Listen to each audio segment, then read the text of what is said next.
अस्सलाम वालेकुम नाजरीन, मैं हूं मोहम्मद हफीज़ खान टुडे विद हफीज़ खान के साथ। और आज मुझे एक शेर याद आ रहा है कलीम माजिद साहब का, कि जो उन्होंने 1975 के एक मुशायरे में कहा था इंडिया में, कि दामन पे कोई छींट ना खंजर पे कोई दाग, दामन पे कोई छींट ना खंजर पे कोई दाग, तुम कत्ल करो हो के करामात करो हो।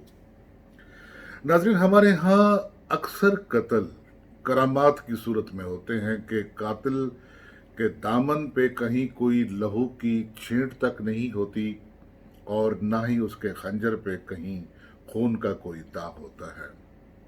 मामला क्या होता है कि वो साफ कानून के शिकंजे से बरी हो जाता है, इस तरह कि उसके खिलाफ कोई सबूत ही नहीं होता। दूसरा, हमारे यहाँ क्या होता है, हमारे यहाँ आपने ये देखा होगा कि इस कमज़ोर यादाश्त के मुआशरे में जो सानेहात हैं वो तसलसल की सूरत में मौजूद रहते हैं। हर सानिए को खा जाने के लिए उसके बाद एक सानिया उसका मुंतज़र होता है। अभी आपने देखा होगा कि कितनी लड़कियां हमारे यहाँ गुज़िश्ता 2-3 साल में कत्ल हुई, कितने बेगुनाह मारे गए। हर एक वारदात के बाद एक और बड़ी वारदात आती है जो उसे खा जाती है। चंद दिन पहले अभी उस्मान मिर्ज़ा के मामले पर आपने देखा होगा कि कितना इश्ताल था हमारे मुआशरे में, सोशल मीडिया पर कितना इश्ताल था, टीवी पर, चैनल पर अखबारात भरे हुए थे।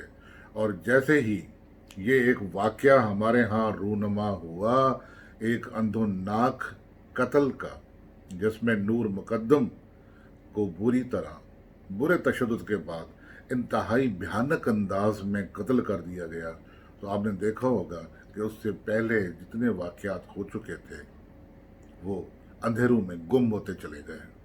उन्हीं दिनों कि जब अभी ये उस्मान मिर्ज़ा का मामला चल रहा था, लाहौर में एक मॉडल नायाब नदीम का कत्ल हुआ। ब्लाइंड मर्डर था, कुछ पता नहीं उसका क्या हुआ।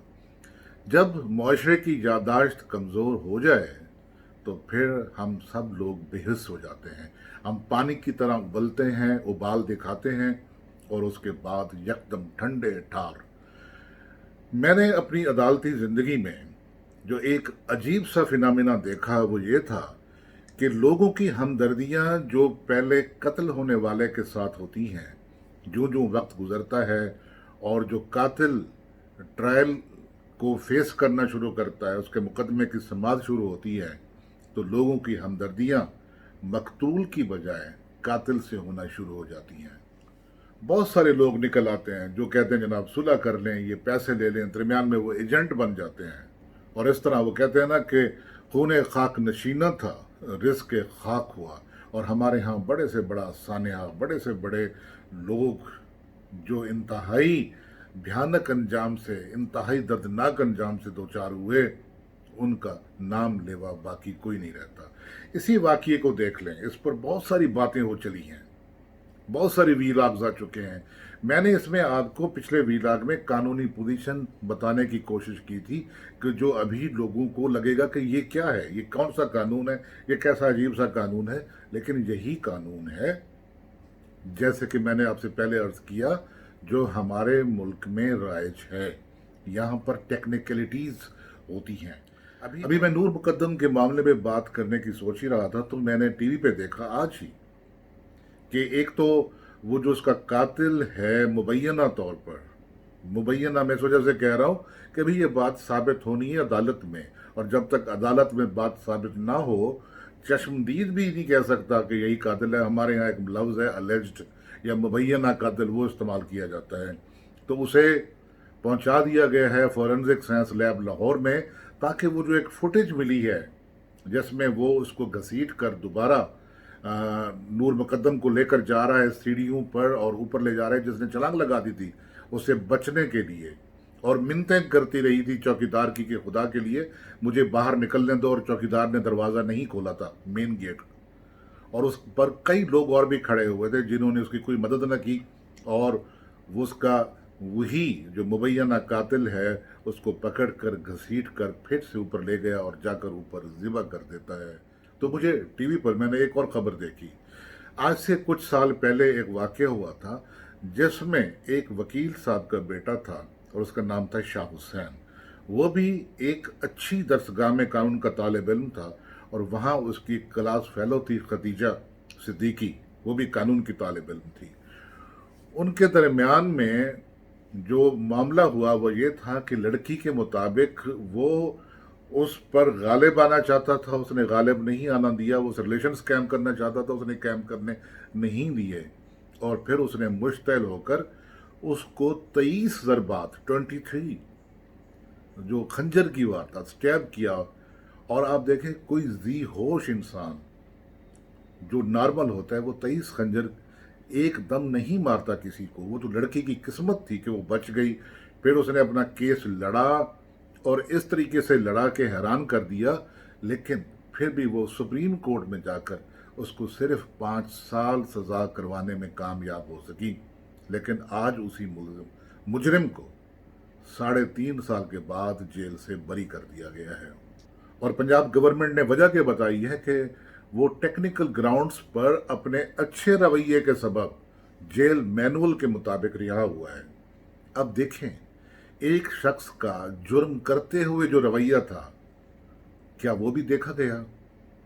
अगर उसका रवैया अच्छा जेल में है तो जेल में तो उसका रवैया अच्छा होगा कि उसने वहां से निकलना है। उसका रवैया तो वो था जब वो खंजर से 23 जख्म दे रहा था एक मासूम लड़की को। लेकिन हमारे यहाँ कानून में टेक्निकलिटीज़ भी हैं और कानून में बहुत कुछ है। आप देखें कि हमारे यहाँ यही जो वारदात हुई है नूर मुकद्दम की, उसमें चश्मदीद गवाह कोई भी नहीं है। मैंने अपनी अदालती ज़िंदगी में देखा कि जहाँ चश्मदीद गवाह नहीं होता तो वहाँ 2 गवाहियाँ बहुत अहम होती हैं। एक होती है कि जिस गवाह ने इमीडिएटली वारदात से पहले कुछ देखा और जिस गवाह ने इमीडिएटली वारदात के बाद देखा। इसे देहाती ज़ुबान में कहा जाता है कि वज टक्कर के गवाह जो होते हैं। तो इसमें जो वज टक्कर के गवाह हैं जिन्होंने इमीडिएटली वारदात से सब कुछ पहले देखा और बाद में देखा, वो सारे के सारे कातिल पार्टी के गवाह हैं। वो उन्हीं के मुलाजमीन हैं जिन्होंने एक जिंदा लड़की को बचाने से इनकार कर दिया, उसको बाहर निकालने से भी इनकार कर दिया और वो चौकीदार के पांव पड़ती रही कि मुझे बाहर निकलने दो। तो चौकीदार ने उसे बाहर नहीं निकाला। अब इन सब लोगों के, मैंने पहले भी अर्ज किया था कि दफ़ा 164 के तहत जो बयानात हल्फ पर होते हैं और वो रूबरू मजिस्ट्रेट होते हैं वो नहीं कराए जा रहे हैं, और ना ही मुलजिम अपना ये इकबाली बयान मजिस्ट्रेट के रूबरू कराने को तैयार है। वो पुलिस के सामने तो कह देता है कि हाँ मैंने मारा है, लेकिन उसका इकबाल जो ये कर रहा है, कन्फेशन कर रहा है, उसकी कोई हैसियत नहीं है जो उसने पुलिस के सामने किया। कि अगर वो कोर्ट के रूबरू इसे नहीं मानता तो उसके लिए ज़रूरी होता है कि मजिस्ट्रेट साहब के सामने उसका बयान ज़ेर दफ़ा 164 ज़ाब्ता फौजदारी कराया जाए, कि जो कि नहीं हो पा रहा है। अभी सिर्फ सर्कमस्टांशियल एविडेंस जो इकट्ठी की जा रही है वो फुटेज है, उसकी फिर रेलिवेंसी देखी जाएगी कि क्या वो एविडेंस में एडमिसिबल है नहीं है, फिर उस पर सवालात होंगे। तो फिर उसकी शनाख्त की बात होगी कि ये वही जाहिर जाकिर है जो फुटेज में दिखाई दे रहा है या कोई और है। फिर उस पर डाउट क्रिएट किए जाते हैं। और आपको ये भी मालूम है कि बेनिफिट ऑफ डाउट कानून में हमेशा मुल्जिम को दिया जाता है। इसमें कोई ऐसी चीज़ नहीं होती कि जो मकतूल के हक में इस्तेमाल हो। एक दर्दनाक पहलू ये भी है हमारे यहाँ कि मैंने हमेशा यही देखा अपनी अमली ज़िंदगी में और अपनी अदालती ज़िंदगी में भी कि यहाँ हर मकतूल अपना कातिल खुद ढूंढ रहा होता है। हर मरने वाला, हर मुतवफ़ी अपनी मौत को खुद तलाश कर रहा होता है, कभी किसी बीमारी के बहाने, कभी किसी और बहाने, कभी किसी रोड एक्सीडेंट के बहाने,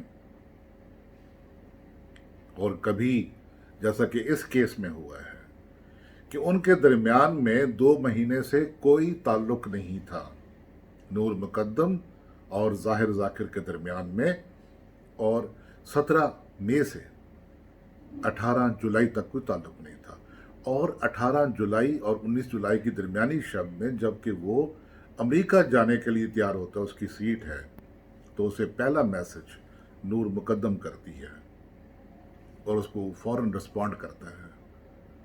तो قاتل کو کون تلاشتا ہے اپنے ہاں، اور پھر اس کے بعد جو کہانی ہے وہ درجہ بدرجہ آپ کے سامنے کھلتی چلی جا رہی ہے.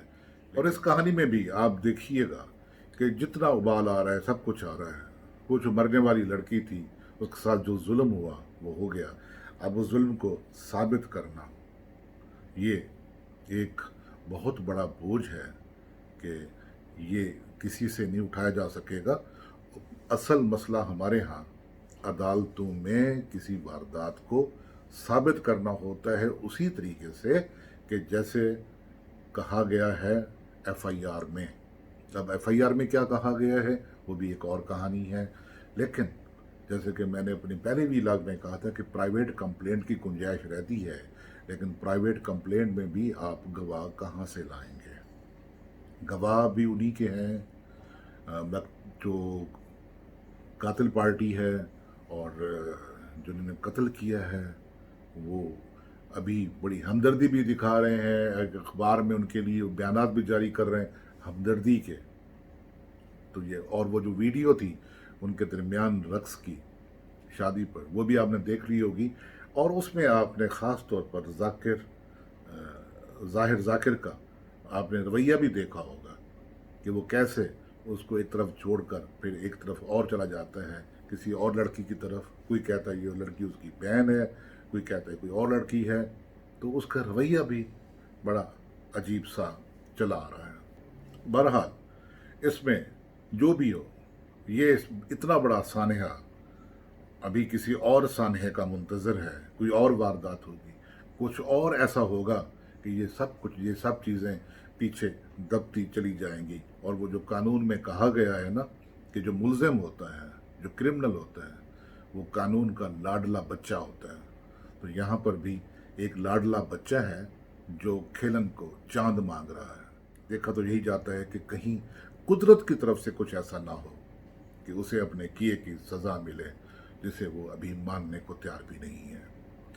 تو ناظرین، یہ تھا ہمارا آج کا ویلاگ. اس کے ساتھ ہی محمد حفیظ خان کو اجازت دیجیے. اگلے ویلاگ میں ہم کسی اور موضوع پر آپ سے بات کریں گے. تب تک کے لیے فی امان اللہ.